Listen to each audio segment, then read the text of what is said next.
Emandako botoak 75. Urkullu Renteria jaunaren alde 27. Mintegi Lakarra anderearen alde 21. Eta abstentzioak 27. Ondorioz, Iñigo Urkullu Renteria jauna izendatu da Eusko Jaurlaritzako lehendakari.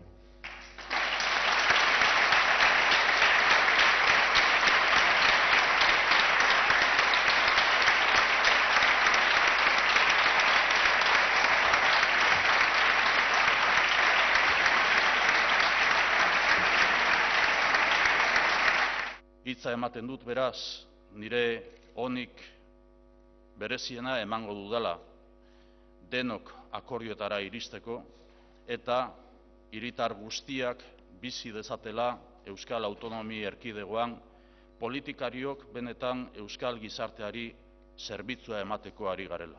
Hori da nire konpromisoa, hori izango da nire Jaurlaritza osatuko duenaren konpromisoa, eta horretan hitza ematen dut. Eskerrik asko guztioi. Gai zerrenda amaituta, bilkura amaitu egiten da.